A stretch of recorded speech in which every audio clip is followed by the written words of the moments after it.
Like, share and subscribe for more great Cobra Kai content. Remember to subscribe and turn on notifications to never miss another Cobra Kai video again. Help get this video to 100 likes, if you would like us to keep releasing videos in this Cobra Kai fanspiration series of videos.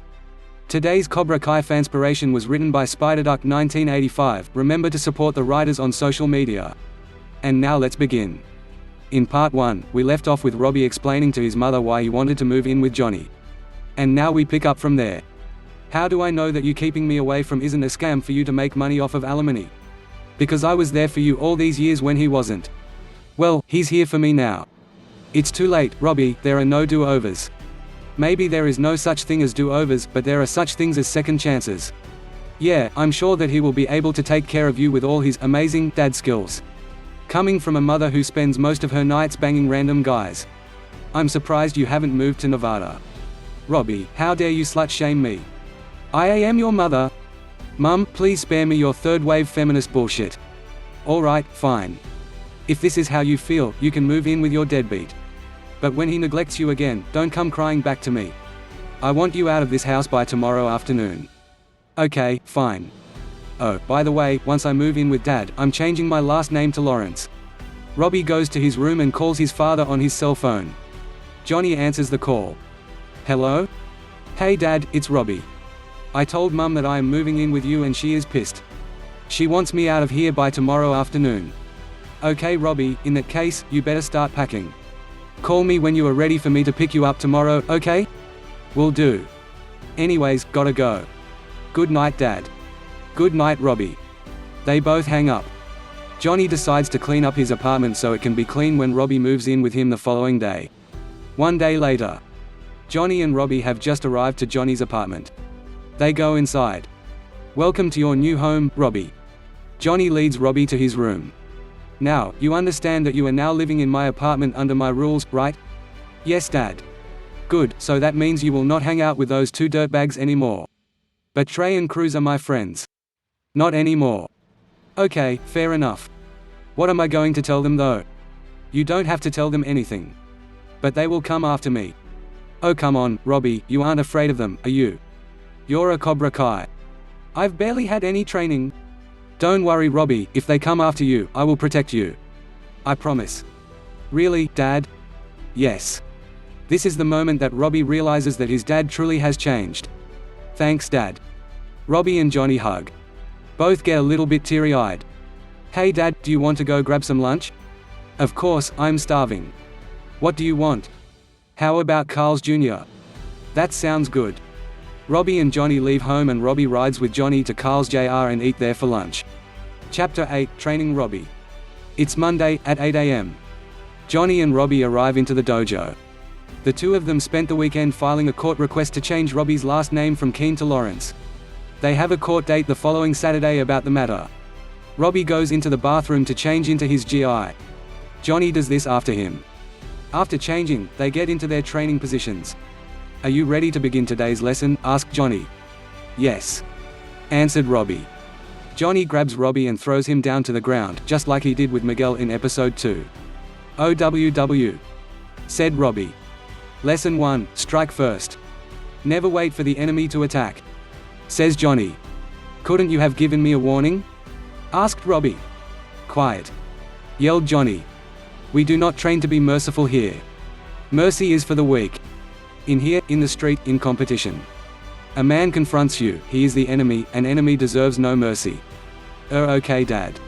Robbie, when you are in here, you will not refer to me as Dad, you will refer to me as Sensei, is that understood? Sorry, Sensei, I just forgot. You will only refer to me as Dad or Father outside of the dojo, is that understood? Yes Sensei. Cobra Kai isn't just about karate. It's a way of life. Now take that first lesson. Johnny points to the words strike first that are on the wall.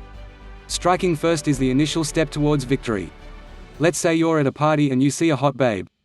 You don't wait for some other guy to go talk to her, do you? Hell no. Whenever I see a hot girl, I talk to her as soon as I get the chance. That's my boy. Yes, Sensei. Now, striking first is all about being aggressive, right? Because if you aren't aggressive, you are a pussy, and you don't want to be a pussy, you want to have balls, am I right? Right as hell, Sensei. Now give me 50 push-ups on your knuckles. Why on my knuckles? To improve punching efficiency. Right. Robbie gets down on the floor and begins doing his knuckle push-ups. Once he finishes, he gets back up. Okay, now let's go practice with the dummy, says Johnny. Robbie and Johnny walk over to the dummy. Okay, let's begin. You can't strike first if you don't know how to strike, says Johnny. The Cobra strike is composed of two parts. The lunge, which requires the use of the whole body, and the bite. Johnny presses his fist against the dummy's mouth, which is everything that happens after you make contact. All right? I got it, sensei, says Robbie. Johnny presses his fist against the dummy's nose. You don't stop here where knuckle hits the bone, you punch through the bone, like the guy you really want to hit is standing behind this asshole. Johnny punches the dummy in the face. He presses his fist against the dummy's nose again. Strike here, you bloody his nose. Johnny now presses his fist against the dummy's mouth. Strike here, you break his teeth. Johnny now presses his fist against the dummy's throat. Strike here, you could severely damage his trachea. Obviously, that's only for extreme situations. Extreme situations? Replied a confused Robbie. Could you give an example? Let's say a guy is coming after you with a switchblade and you don't have something to defend yourself with because you live in a state that is run by a bunch of pansies, answered Johnny. That is an extreme situation. All right, now line up. Robbie lines up. Picture your enemy, says Johnny. Robbie pictures an enemy. He pictures his former partner in crime Trey coming after him with a switchblade because he has been avoiding him. Okay, do you have a picture in your mind? Asked Johnny. Yes, sensei, answered Robbie. Good, now plant your feet, look your enemy in the eye, and punch him in the face. Robbie punches the dummy right in the nose. Again. Robbie punches the dummy in the nose again and does it 3 more times and then starts punching the dummy's mouth, and he imagines Trey getting back up with the Bowie knife and he punches the dummy in the throat very hard. Later that day. At 12 p.m. Robbie and Johnny have changed back into their regular clothes and they leave the dojo to go grab some lunch. That was some fun training, Dad, said Robbie. You're welcome, replied Johnny. 1 day later. It was 9 a.m. Johnny had been training Robbie for about an hour. Now, Johnny is going to let Robbie break some boards. Johnny is on his knees, holding a wooden board. Now, start kicking, said Johnny. Robbie kicks the wooden board. He kicks it 8 times and it breaks. Great job, Robbie. A few minutes later, Johnny gets the thingy that holds 3 blocks of wood. The top block represents the face, the middle block represents the stomach, and the bottom block represents the kneecaps. Robbie kicks and breaks all 3 of them with ease. Johnny has him do this 3 more times and Robbie does it with ease again.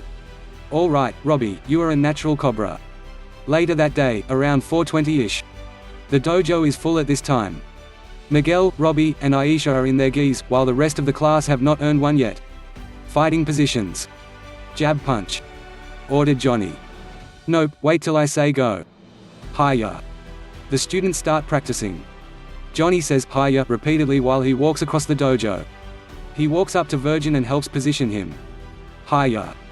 Are you sure you're right-handed? Hiya. Hiya. He walks up to Tits, the fat kid. Come on, Tits, you can do better than that. You got weight, use it. Ready? Hiya. Hiya. Hiya. Johnny walks up to Eli's corner. Hey Lip. Yeah, you. The one with the freaky lip. Who do you think I'm talking to? Johnny says to Eli. Excuse me, Mr. Lawrence, says Dimitri. Sensei Lawrence, replied Aisha, correcting Dimitri. Okay, replied Dimitri. Dimitri now turns his eye contact back to Sensei Lawrence. You really shouldn't make fun of someone's physical appearance, said Dimitri. Oh, is that so? Replied an arrogant Johnny. So I'm not supposed to mention his lip at all? Well, yeah, answered Dimitri. Yeah, maybe that's what they teach you in school, but in the real world you can't expect people to do what they're supposed to do. Right? Replied Johnny. Johnny looks at Eli. You hear that, Lip? If you can't handle someone making fun of you, how are you gonna handle an elbow to the teeth? Asked Johnny. By calling the police? Replied Dimitri. Dude, knock it off. Miguel says to Dimitri. What? He does realize the Nazis lost the war, right? Replied Dimitri. Oh my god, I can't believe he just compared my dad to Hitler. Robbie whispered to himself while he briefly closed his eyes. Dimitri continues. Why should I be scared of him? Because he's got a snake on his wall? It's not like he's a teacher who can give us a bad grade. We're paying him. He works for us. It's not like he can actually hurt us. Johnny begins to walk up to Dimitri. Oh, shit. Miguel said while closing his eyes. You done? Johnny asks Dimitri. What? Asks Dimitri. Hit me, replies Johnny. There is a brief moment of silence. Go ahead, hit me. Strike me right here. Johnny points to his own face. Dimitri attempts to hit Johnny, but Johnny successfully blocks Dimitri's attempt. Harder. Dimitri tries again and Johnny successfully blocks him and slaps his arm. OWW, says Dimitri. Is that all you got, princess? Asks Johnny. Dimitri attempts one more time and Johnny grabs his arm and flips him over. Hiya. Johnny says to Dimitri while making a fist. Robbie is laughing at Dimitri's ass kicking. Johnny gets up and says, let that be a lesson to all of you. One day later, at West Valley High School, sometime during the afternoon. Miguel and Dimitri are walking in the hallway talking to each other about the events that happened the day before. Yeah, but you can't quit. Miguel begged Dimitri.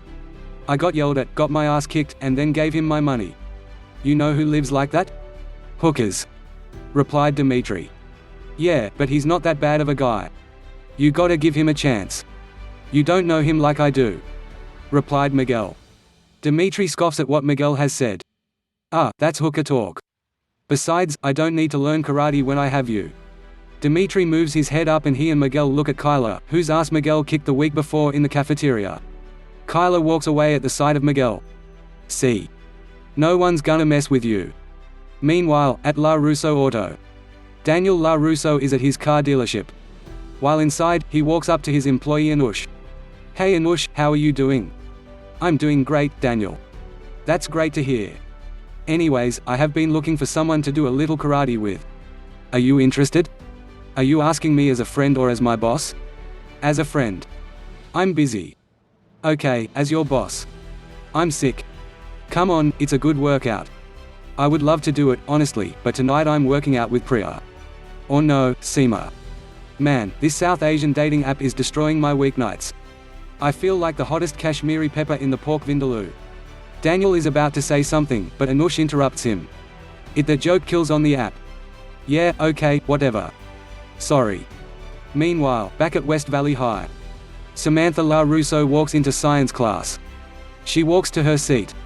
The whole class, with the exception of Dimitri and Miguel, start laughing at her because she has a blow pop on her left shoulder. She looks at her shoulder and notices it. She takes the blow pop off of her shoulder.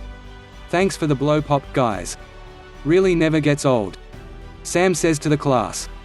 It's cause she gives blowjobs. Get it, blow pop, blow job? Says Dimitri. Yeah, I get it. Replied Miguel. It's just a rumor. Hey everybody. Who let the pigs out? I did because I ordered the fetal pigs.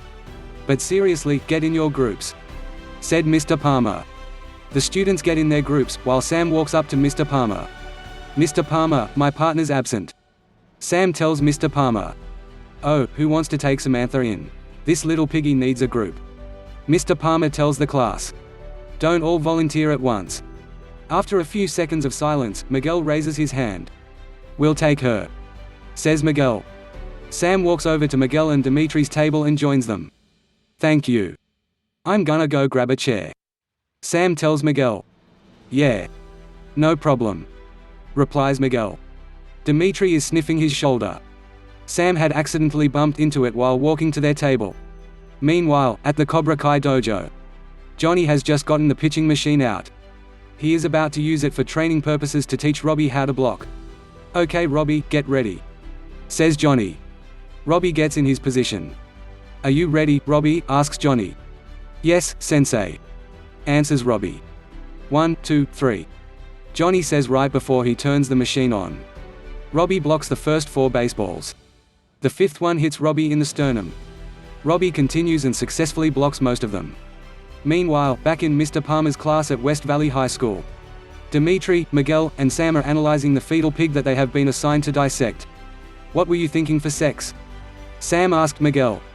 Miguel is surprised that a girl as pretty as Samantha La Russo would ask him a sex-related question. Miguel, nervous, says, I. Because in the male, this tract opens up near the umbilical cord, so I think ours is female. Says Sam. Yeah, I concur. Miguel responds a little bit embarrassed that he had mistaken Sam's question to be about sexual intercourse and not gender. After a few seconds of silence, Sam has something to say.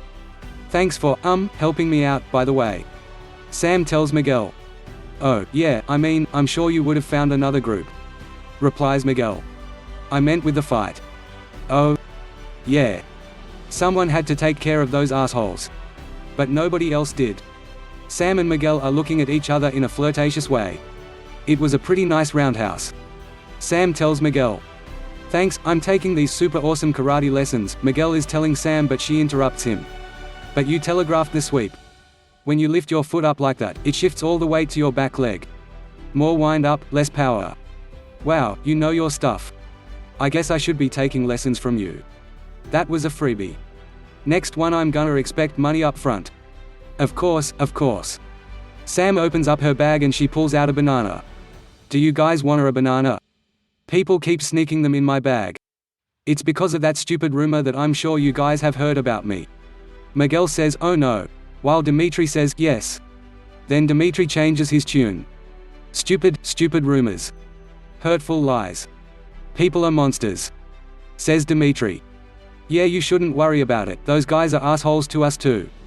I mean, they call me Rhea, so." Miguel is telling Sam before she interrupts him again. "Not anymore." Sam tells Miguel. Miguel feels empowered by this statement. "Yeah, I guess you're right, not anymore." Sam and Miguel look into each other's eyes and smile. And this is where the story ends for now, however there are many more chapters in this series. Get this video to 100 likes, if you would like us to keep releasing more fanspiration videos in this series. Please share this video on Facebook, Reddit, Instagram, Twitter, and other social media platforms, so others can discover this great series of videos. Remember to subscribe and turn on notifications to never miss another Cobra Kai video again. And we'll catch you in the next one. Peace.